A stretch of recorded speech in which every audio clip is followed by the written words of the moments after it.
हे बच्चों, मैं हूं अभिनव कुमार। आप मुझे देख रहे हैं क्लियर सेप ट्यूटोरियल्स पर। आज के क्लास में हम लोग effective number of atom per unit cell के बारे में पढ़ेंगे, है ना। और इसको बेसिकली तुम किससे डिनोट करते हो? इसको तुम डिनोट करते हो भाई जेड से। किससे डिनोट करते हो? जेड से। एक मिनट में पेन सिलेक्ट कर लेता हूं। ये हो गया तुम्हारा जेड। तो Z is the basically effective number of atoms per unit cell. ठीक है, अब इसका फॉर्मूला क्या होता है भाई? इसका फॉर्मूला होता है that summation of location of atom right into contribution of atom at that location. ये कंट्रीब्यूशन कहां से आए, ये सवाल उठता है ना।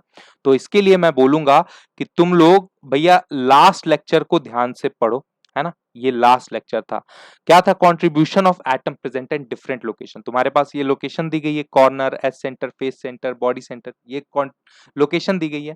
तो कॉर्नर के लिए तुमने कंट्रीब्यूशन कितना लिया था? 1/8 लिया था। एस सेंटर के लिए कंट्रीब्यूशन कितना लिया था? 1/4 लिया था। फेस सेंटर के लिए कंट्रीब्यूशन कितना लिया था? 1/2 लिया था। बॉडी सेंटर के लिए कंट्रीब्यूशन 1 ले लिया था, है ना। राइट नाउ, अब इसी कंट्रीब्यूशन को यूज करके हम लोग आज जेड की वैल्यू को कैलकुलेट करना सीखेंगे, ठीक है। और इस पर कुछ न्यूमेरिकल्स भी करेंगे, राइट बच्चों। कोई दिक्कत? कंट्रीब्यूशन को ही यूज करके हम लोग जेड की वैल्यू कैलकुलेट करना सीखेंगे। समझ में आ रहा है? ठीक है, ओके। चलो चलो बच्चों, स्टार्ट करते हैं फटाफट से। तो देखो, पहले तो 5 बेसिक से हमारे जो है स्ट्रक्चर होते हैं, ठीक है, यूनिट सेल्स के, उनके उनके बारे में हम जेड की वैल्यू को कैलकुलेट कर लेते हैं। सबसे पहले हमारे पास क्या आता है? SCC, simple cubic cell. Simple cubic cell सब जानते हो, प्रिमिटिव होता है। इसमें एटम्स कहां पर प्रेजेंट होते हैं? तुम्हारे कॉर्नर पर प्रेजेंट होते हैं। तो जेड की वैल्यू कैसे हो जाएगा? Location of atom is the corner, 8 corners right, into contribution कितना होता है? 1/8। तो कितना हो जाएगा? 1 हो जाएगा। कोई दिक्कत है? नाउ बीसीसी के लिए अगर तुम बात करो तो बीसीसी में एटम्स कहां पर प्रेजेंट रहेगा? सबसे पहले तो कॉर्नर पर, 8 कॉर्नर इंटू 1/8, और फिर साथ में एक बॉडी सेंटर पर भी प्रेजेंट रहेगा एटम, ठीक है। तो 1 बॉडी सेंटर, और बॉडी सेंटर के लिए कंट्रीब्यूशन कितना होता है? 1। तो अब आ जाओ इधर पर, कितना हो जाएगा? 8 से 8 ये गया, ठीक है। और ये 1 और ये 1, तो 1 + 1 = 2। तो बीसीसी के लिए तुम्हारा आ जाएगा 2, राइट। एफसीसी के लिए बात कर लेते हो। एफसीसी में कितना हो जाएगा? एफसीसी में कॉर्नर पर प्रेजेंट रहेगा सबसे पहले तो atom, 8 corner into 1/8 plus, right, plus face centre. 6 face centre होते हैं ना, 6 फेस होते हैं, तो 6 फेस सेंटर पर प्रेजेंट रहेंगे। फेस सेंटर के लिए कंट्रीब्यूशन कितना होता है हमारा? 1/2, राइट। ओके, 1/2 कंट्रीब्यूशन रहता है। तो ये हुआ 2 3 जा 6, और 8 से 8 कट, तो ये 1 + 3 = 4 हो गया एफसीसी के लिए तुम्हारा जेड की वैल्यू। कोई दिक्कत? एंड सेंटर में देखो, एंड सेंटर में क्या होता है? एंड सेंटर में जो एटम प्रेजेंट होगा वो तो सबसे पहले कॉर्नर पर प्रेजेंट रहेगा, और साथ में किसी 2 अपोजिट फेस सेंटर पर प्रेजेंट रहेगा, ठीक है। तो Z is equal to corner पर जो एटम प्रेजेंट है 8 कॉर्नर्स इंटू उसका कंट्रीब्यूशन कितना? 1/8 प्लस 2 अपोजिट फेस सेंटर पर, 2 अपोजिट फेस सेंटर पर, इनटू कंट्रीब्यूशन फेस सेंटर के लिए कितना होता है? 1/2। ये 2 से 2 कटा बच्चों, ये 8 से 8 कटा, राइट। कितना बचा तुम्हारे पास? ये बच गया टोटल 2। तो एंड सेंटर के लिए जेड कितनी आ रही है? 2 आ रही है। देख रहे हो कितना आसान है, ठीक है। ये वैल्यूज को याद रखना है। हालांकि याद नहीं रखो तो मैं बोलूंगा क्लियर है, लेकिन याद रख लो भाई, क्योंकि बार बार आप कैलकुलेट थोड़ी ना करोगे एग्जाम में, है ना। तो याद रख लो, अच्छा है। एससीसी के लिए 1 Z, Z is equal to 1, BCC के लिए Z is equal to 2, FCC के लिए Z is equal to 4, ECC ECC के लिए तो अभी कैलकुलेट करना है, और एंड सेंटर के लिए 2 है, ठीक है, 2 है। तो ईसीसी के लिए कैलकुलेट करते हैं। तो यहां पर एटम कहां पर प्रेजेंट रहेंगे? कॉर्नर पर और एस सेंटर पर। कितने एस सेंटर होते हैं? तो 12, और कॉर्नर कितने होते हैं? 8। तो काम हो जाओ शुरू, 8 कॉर्नर इंटू 1/8, राइट बच्चों। प्लस, अब आ जाओ प्लस देखते हैं आगे, 12 S centre, right, into into contribution कितना होता है एस सेंटर के लिए? 1/4 होता है। तो 4 3 जा 12, राइट, ये कटा। नाउ 8 से 8 ये कटा, ठीक है। तो 1 + 3 = 4 हो गया। तो अब क्लियर हुआ? ये पांचों की वैल्यू मैंने आपको कैलकुलेट करके बताई है ना। ये पांचों जेड जो है, ये पांचों जेड जो है आपको मैंने कैलकुलेट करके बताई है। ये पांचों जेड की वैल्यू को आपको याद रखना है बच्चों, ठीक है। कोई दिक्कत, कोई प्रॉब्लम? यस और नो बोल दो फटाफट से कमेंट सेक्शन में, राइट। ओके, चलो आगे बढ़ जाते हैं। नाउ क्वेश्चन इस पर मैंने बोला था ना क्वेश्चन करेंगे। तो देखो, फॉर्मूला निकालने वाले क्वेश्चन आपके नीट में पूछे जाते हैं। तो उन क्वेश्चनों को अगर जरा करते हैं वैसे टाइप के क्वेश्चनों को, ठीक है। Determine the formula of a compound form by A and B if A atom is present at corner, सबसे पहला है हमारा, and B atom is present at body center. तो तुम जानते हो कॉर्नर के लिए कितना होता है, A is equal to 8 corner plus sorry into 1/8, right. Corner का कॉन्ट्रीब्यूशन कितना, 1/8। तो ए एटम कहां हो, कितना हो गया, ए एटम के लिए 1 आ गया, राइट। 8 से 8 कैंसिल हो जाएगा। बी बॉडी सेंटर प्रेजेंट है तो 1 body centered into 1 is equal to कितना हो जाएगा, 1। तो फॉर्मूला कितना हो जाएगा बच्चों, ए बी हो जाएगा। देख रहे हो कितना आसान है। अगर ए कॉर्नर पर प्रेजेंट है तो ए के लिए अगेन हमें ये वाला निकाला ही है तो ए के लिए 1 हो जाएगा।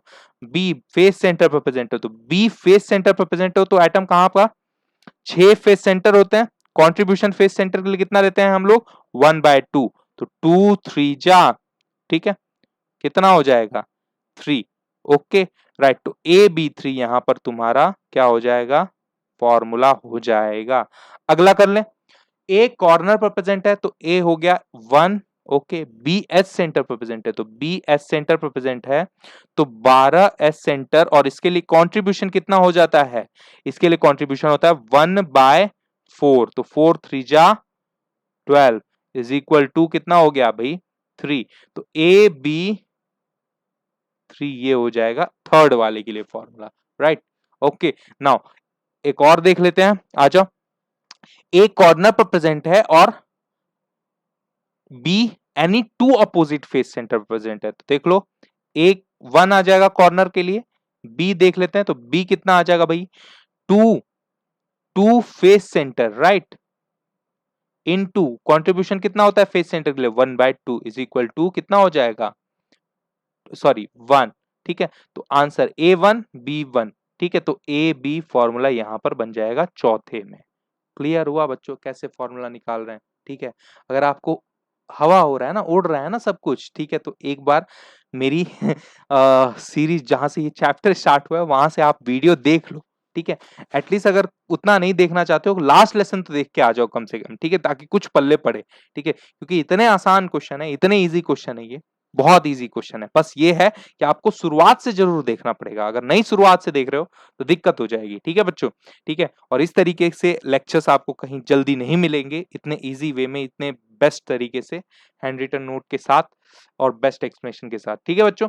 तो इसलिए ध्यान से सारे लेक्चर्स को देखो। ओके, चलो आ जाओ फटाफट से अगला क्वेश्चन कर लेते हैं। एक क्वेश्चन अभी तक हमने सॉल्व कर लिया जिसके अंदर 4 थे, ठीक है। चलो दूसरा क्वेश्चन, ये सेकंड नंबर का सॉल्व कर लेते हैं। क्वेश्चन नंबर 2, ए प्रेजेंट है तुम्हारा कहां पर, कॉर्नर पर। बी प्रेजेंट है तुम्हारा कहां पर, फेस सेंटर पर। तो फॉर्मूला तुमको बताना है, if atom from any one corner is removed. तो ए प्रेजेंट है हमारा कॉर्नर पर, अब तुमने कॉर्नर में से ही एक एटम को निकाल दिया है तो क्या हो जाएगा भाई, यहां पर तुम्हारा हो जाएगा ए इज इक्वल टू, कॉर्नर से तुमने एक एटम निकाला, कॉर्नर पर कितने एटम होते हैं, 7 8। तो 8 में से एक गया, बचा कितना, 7। तो 7 कॉर्नर इंटू कॉर्नर के लिए कॉन्ट्रीब्यूशन 1/8, कोई दिक्कत कोई प्रॉब्लम। तो 7/8 आ गया तुम्हारा ए का, ठीक है। बी तुमने कहां पर रखा है, फेस सेंटर। अब फेस सेंटर से तुम कहीं फेस से कहीं तुम निकाल रहे हो क्या, कोई एटम रिमूव कर रहे हो, नहीं ना। तो फेस सेंटर के लिए तुम एज इट इज लिखोगे। तो 6 face center into 1/2 is equal to 3। कोई प्रॉब्लम हुआ क्या, ओके, यहां तक हुआ। अब आ जाता है हमारा फॉर्मूला बनता है A 7/8 B3, और ये हो गया हमारा आंसर। लेकिन अगर ये किया ना बच्चों, ये क्या हो गया भाई, व्हाट हैपन, ये क्या हो गया भाई, ओके, ठीक हो गया, हाँ कुछ हो गया था, ओके। देख रहे थे स्क्रीन कैसी हो गई थी। चलो A 7/8 और B 3, ठीक है, ये है अपने पास, ठीक है। तो अगर ऐसे कर दिया ना, ये आंसर लेके आ गए तो गलत हो गया। यस आएगा, तुम्हारे सॉल्व करने के स्टेप में आएगा और तुम्हारे ऑप्शन में भी दिया रहेगा ताकि तुम देखते ही टिक कर दो। लेकिन ये आंसर बच्चों गलत हो जाएगा। आपको कॉन्सेप्ट मालूम रहेगा लेकिन मैथमेटिकल कैलकुलेशन नहीं जानने की वजह से आप क्या कर दोगे, इस क्वेश्चन का आंसर गलत कर दोगे। क्या करना पड़ेगा हमें, A7/8 B3 is not a final answer, इसको हमें सिंपलेस्ट फॉर्म में कन्वर्ट करना पड़ेगा। सिंपलेस्ट फॉर्म में जब तुम कन्वर्ट करोगे तो आंसर आ जाएगा तुम्हारा A7 3 8 जा 24 हो जाएगा। ठीक है, अब 24/7 तुम्हारा इंटीजर में आएगा, है ना, तो इंटीजर में तो तुम आंसर लाओगे नहीं, तो इसलिए A7B24 आ रहा है। ठीक है, कोई दिक्कत, कोई प्रॉब्लम? अगला सवाल, इसी क्वेश्चन का अगला देख लेते हैं। Atom along any one diagonal, any sorry atom along one body diagonal are removed। Clear है? ठीक है, तो एक बॉडी डायगोनल से हम लोग एटम को रिमूव कर रहे हैं। एक बॉडी डायगोनल से बच्चों कितने बॉडी डायगोनल होते हैं हमारे क्यूब में? 4 बॉडी डायगोनल होते हैं। अगर हम एक बॉडी डायगोनल से रिमूव कर रहे हैं तो हमारे कितने कितने जो हैं, कितने जो हैं हमारे एटम रिमूव हो रहे हैं? कौन-कौन सी जगह के एटम रिमूव हो रहे हैं? सोचने वाली बात है। तो हमारे पहले तो 2 कॉर्नर से एटम रिमूव हो रहे हैं और एक सेंटर से, बॉडी सेंटर से रिमूव हो रहा है। टोटल 3 एटम रिमूव हो रहे हैं। ठीक है, लेकिन इस क्वेश्चन में देखो, ये जो क्वेश्चन था, इस क्वेश्चन में हमारे पास एटम प्रेजेंट ही कहां-कहां पर है? एटम प्रेजेंट है एक तो कॉर्नर पर, तो कॉर्नर से तो हम 2 एटम निकाल देंगे। ठीक है, लेकिन बी जो है, बी कहां पर प्रेजेंट है? फेस सेंटर पर, और फेस सेंटर की तो बात यहां पर की ही नहीं है, यहां पर तो बात की है बॉडी डायगोनल की, तो face center again as it is रहेगा। ठीक है, फेस सेंटर अगेन हमारा एज इट इज रहेगा। फेस सेंटर का जो आंसर है वो हमारा नंबर ऑफ फेस सेंटर जो एटम है, ठीक है, बी एटम है, वो हमारा 3 आएगा नेक्स्ट क्वेश्चन में भी, लेकिन ए बदल जाएगा, है ना, कोई दिक्कत? अच्छा दिखा देता हूं, जरा फील करा देता हूं, नहीं तो बोलोगी सर आप ऐसे ही उड़ा दे रहे हो हमको। ठीक है, देख लो, ये तुम्हारा एक क्यूब है, रुको मैं पूरा परफेक्टली एक क्यूब ही ले लेता हूं। देखो ये रहा तुम्हारा क्यूब। ठीक है, अब इसमें तुमने क्या किया, यहां से ये है तुम्हारा बॉडी डायगोनल, एक ही बॉडी डायगोनल से हटाना है ना, तो देखो एक कॉर्नर, 2 कॉर्नर का आइटम तुमने हटाया और साथ में बॉडी सेंटर का हटाया। ठीक है, बॉडी सेंटर का आता है, तो बॉडी सेंटर पर तुम्हारे, बॉडी डायगोनल पर तुम्हारे 3 जगह एटम प्रेजेंट रहते हैं, इन तीनों को तुमने रिमूव कर दिया। ठीक है, तब उसके बाद तुम क्वेश्चन को सॉल्व करोगे, कोई दिक्कत? तो ऐसे रिमूव किया जाता है एटम को। तो आ जाओ, तो 2 कॉर्नर से तुम्हारे निकले, तो ए क्या हो जाएगा, 8 कॉर्नर होते हैं तो 6 कॉर्नर हो गए तुम्हारे पास अब, इंटू 1/8।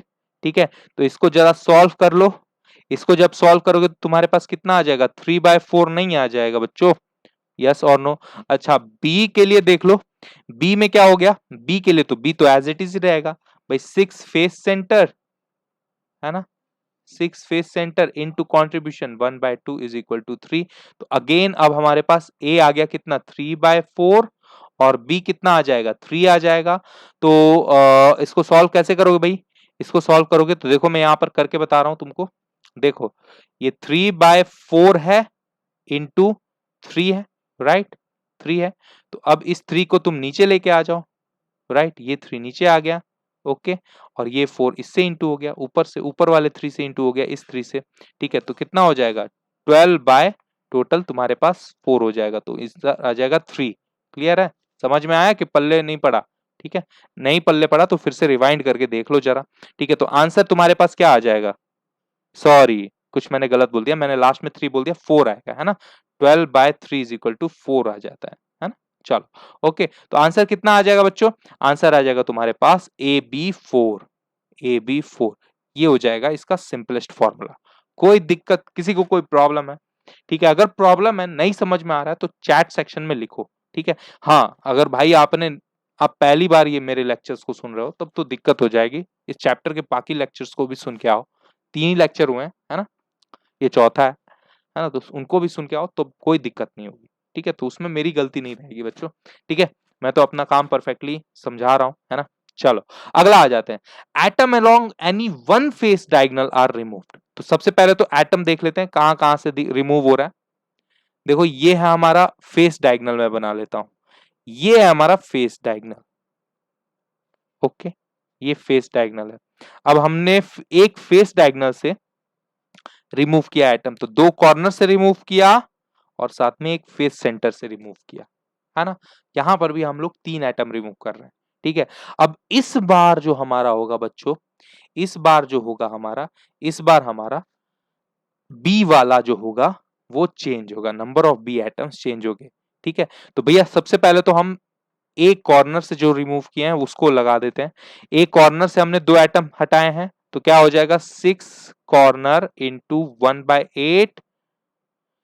ओके, कोई दिक्कत, 3/4 हो जाएगा। राइट नाउ बी से हमने क्या किया है, बी फेस सेंटर पर प्रेजेंट है ना, फेस सेंटर पर, तो बी फेस सेंटर, एक फेस सेंटर को हमने हटाया है, एक फेस सेंटर के एटम को हमने हटाया है ना। तो यहां पर क्या हो जाएगा, 6 फेस सेंटर होते हैं तो 5 बचे हैं, 6 - 1 = 5। राइट, तो 5 फेस सेंटर्ड इंटू 1/2। अब यहां पर 5/2 आया, कोई दिक्कत, तो अब यहां पर तुम्हारे पास आंसर क्या आ रहा है, A 3/4 इंटू बी 5/2। लेकिन ऐसे किया तो गलत किया, ये इस तरीके से आंसर नहीं कर सकते हो ना, आप इसको क्या करोगे, सिंपलेस्ट फॉर्म में कन्वर्ट करोगे। अब सिंपलेस्ट फॉर्म में कन्वर्ट करने के लिए क्या कर दोगे, सिंपलेस्ट फॉर्म में कन्वर्ट करने के लिए क्रॉस मल्टीप्लाई कर दो भैया। ठीक है, 3/4 5/2, तो 3 2 जा 3 2 जा, एक मिनट रुक जाओ रुक जाओ रुक जाओ रुक जाओ रुक जाओ, कुछ गड़बड़ हो रहा है क्या? ठीक तो है। ओके ओके, 3 2 जा 6। ओके, 6 और 4 5 जा 20। राइट, 4 5 जा 20। ओके, यहां पर आ जाओ और भी देख लो, इसको और कट कर सकते हो, 2 10 जा 20 और 2 3 जा 6। अब हो जाएगा। अब तुम क्या ऐसे लिख दोगे क्या, ए बी 10/3 ऐसे लिख दोगे, नहीं, इस 3 को तुम ए के साथ लेके चले जाओगे। क्लियर है, इससे ज्यादा सिंपल नहीं हो सकता, तो आंसर विल बी A3B10। ठीक है, कोई दिक्कत बच्चों, कोई प्रॉब्लम समझ में आया क्या? ओके, तो ऐसे हो जाएगा इसका सवाल सॉल्व। आ जाओ, एक और इसके अंदर है कुछ, यस है बिल्कुल। अब तुमने इस बार atom along face diagonals are remove. ठीक है, इस बार तुमने जितने भी फेस डायगोनल, एक फेस डायगोनल मतलब एक तरफ के फेस के जितने भी डायगोनल्स बन रहे हैं उसको तुमने रिमूव कर दिया है। ठीक है, देखो कैसे रिमूव किया है तुमने, देख लो, फील करो, डायग्राम को समझ के देखो। ठीक है, देखो एक तो ये हो गया और एक ये हो गया। ठीक है, एक फेस का जितना भी फेस डायगोनल बन रहा है, ठीक है, 2 फेस डायगोनल यहाँ पे बन रहे हैं, तो इन दोनों फेस डायगोनल के एटम को तुमने रिमूव किया। तुम्हारे कितने कॉर्नर रिमूव्ड हुए, 4 कॉर्नर रिमूव्ड हुए। और कितने फेस सेंटर रिमूव्ड हुए, एक फेस सेंटर रिमूव हो गया। तो टोटल 6 फेस सेंटर होते हैं तो कितना बचा, 5 बचा। टोटल 8 कॉर्नर होते हैं तो कितना बचा, 4 कॉर्नर बचे। कोई दिक्कत हुआ क्या, कोई प्रॉब्लम? तो आ जाओ अब क्वेश्चन को सॉल्व कर लेते हैं भैया, क्वेश्चन को सॉल्व कर लेते हैं फटाफट से। कहां गया क्वेश्चन, ये रहा, atom along face diagonal are removed. आ जाओ फटाफट से, तो ए के लिए कितना हो जाएगा, ए कॉर्नर पर है तो तुम्हारे पास 4 कॉर्नर बचे, इनटू कंट्रीब्यूशन कॉर्नर के लिए कितना होता है 1/8 इज इक्वल टू कितना हो जाएगा 4/8, 4/8 यानी कि इज इक्वल टू 1/2। कोई दिक्कत बच्चों, बी कितना है तुम्हारे पास, बी है 5 फेस सेंटर बचेगा तुम्हारे पास, है ना, इन टू कॉन्ट्रीब्यूशन फेस सेंटर के लिए 1/2 इज इक्वल टू कितना हो जाएगा, कैलकुलेट करो, 5/2 हो जाएगा। राइट, अब नाउ आगे देखते हैं बच्चों, जैसे मैं कर रहा हूं ना ऐसे सॉल्व डायरेक्टली, ऐसे तुमको भी आना चाहिए। ठीक है, ऑन स्पॉट जैसे भी कोई भी क्वेश्चन अगर बोल दे तुमको, ऐसे तुम सॉल्व कर सको। राइट, ठीक है, ऐसा ऐसी एबिलिटी लाओ। ठीक है, तो ए कितना हुआ तुम्हारे पास 1/2। राइट, और बी कितने हुए तुम्हारे पास 5। लेकिन इस तरीके से आंसर तो नहीं लिख सकते हो, तो क्या करोगे भैया, तो क्या करोगे भैया, तो तुम्हारे पास आंसर जो आएगा वो कितना आएगा बच्चा, इसको तुम इसका आंसर हो जाएगा तुम्हारा AB5। चेक करके देख लेना, क्या समझ में आया, क्या कोई दिक्कत हुई क्या, यस और नो? तो ये हो गया तुम्हारा टोटल। अभी तक हमने 2 क्वेश्चन सॉल्व किए, तो दो क्वेश्चन में, दोनों क्वेश्चन में एक एक, दोनों क्वेश्चन में 4 4 पार्ट थे, तो टोटल 8 सॉल्व कर लिए, है ना। ठीक है, 2 के नाम पर 8 सॉल्व कर लिए, है ना बच्चों। आगे बढ़ जाते हैं, अगला अगला क्वेश्चन है, ए एटम जो है कॉर्नर प्लस फेस सेंटर पर लिखा गया है, दिया गया है। ठीक है, और बी एटम जो है बॉडी सेंटर और एस सेंटर पर दिया गया है। ठीक है, एज सेंटर, ईसी। राइट, अब क्या है, determine formula if atom along any one edge are remove. तो इसको कैसे सॉल्व करें, आ जाओ। तो सबसे पहले तो हम इसका डायरेक्टली देखें कहां कहां से निकला हुआ है, atom along any one edge are remove, any one edge. तो एक एज से अगर हम निकाल रहे हैं तो हमारे दो कॉर्नर से निकल रहा है और एक एज सेंटर से निकल रहा है। कहां कहां से एटम निकल रहा है भाई, दो तो कॉर्नर से निकल रहा है ना, और कहां से निकल रहा है, एक एज सेंटर से निकल रहा है। आजा सॉल्व करते हैं फटाफट से, हो जाएगा, बिल्कुल आसान है। तो देखो भैया, ए कहां पर है, कॉर्नर पर प्लस फेस सेंटर पर है ना, तो कॉर्नर पर हमारा कितना कॉर्नर निकल गया है, दो कॉर्नर निकल गया है, तो 6 कॉर्नर इंटू 1/8, राइट, 1/8 कॉर्नर का कॉन्ट्रीब्यूशन प्लस फेस सेंटर पर प्रेजेंट है, तो 6 face center, right, 6 face center into,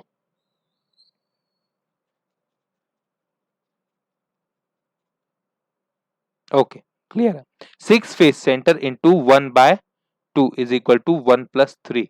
okay, कोई दिक्कत, ये फेस सेंटर है, मैं कंफ्यूज हो गया था कुछ बात को लेके। चलो, तो ये हो गया तुम्हारा 1+3 इज इक्वल टू 4। ए का आ गया 4, चेक करते रहना, ठीक है, चेक करते आना, ठीक है, कुछ गलत ना हो, और गलती होगी तो कमेंट सेक्शन में जरूर बता देना, ठीक है, क्योंकि ये लाइव सॉल्व हो रहा है एकदम डायरेक्टली। हालांकि रिकॉर्डेड ही वीडियो है लेकिन मैं सॉल्व लाइव कर रहा हूँ, ठीक है।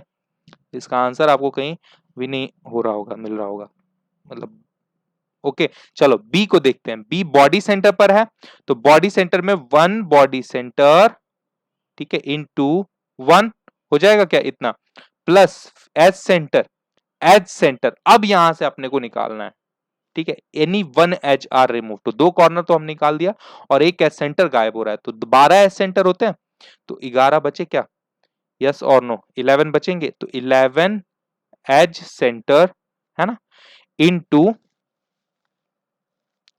एज सेंटर का कॉन्ट्रीब्यूशन 1/4, ठीक है। बड़ा कुछ अजीब टाइप का कैलकुलेशन आ गया बच्चों, है ना, एक मिनट रुक जाओ रुक जाओ रुक जाओ रुक जाओ रुक जाओ, कुछ गड़बड़ी कर दी है मैंने, है ना, ओके, ओहो, ये गड़बड़ी कही है, ये 1+3 कैसे में लिख दिया, है ना, ये सॉरी सॉरी मैंने समझ लिया था ये 8 है, ये 1+3 नहीं होगा, ये 1+3 नहीं होगा, है ना, कुछ गड़बड़ी कर रहा था, यस मैं बोल रहा हूँ तभी क्या गड़बड़ी हो रही है, कुछ ना कुछ तो गड़बड़ आ रहा है डाटा, है ना। चलो आ जाओ सही कर लेते हैं। मैंने पता है क्या समझ लिया था, ये जो है ना ये 6, इसको मैंने 8 समझ लिया था और 8 से 8 कैंसल आउट करके 1 लिख दिया था यहाँ पर, लेकिन ऐसा नहीं होगा। यहाँ पर क्या हो जाएगा भाई, 3/4 प्लस कितना हो जाएगा, 3 हो जाएगा, क्लियर है, ऐसे हो जाएगा। तो इसके बाद ये 4 नहीं आएगा है ना, ये क्या हो जाएगा, 15/4 आ जाएगा, ठीक है, राइट, ओके। फिर उसके बाद यहां पर इसको भी देखोगे तो ये क्या हो जाएगा तुम्हारे पास, ये तुम्हारे पास अगेन 15/4 आ जाएगा, इसको सॉल्व करोगे तो, ठीक है, राइट, सॉल्व करके देखना। अब जब 15/4 आ गया तो आंसर कितना आ जाएगा, ए बी।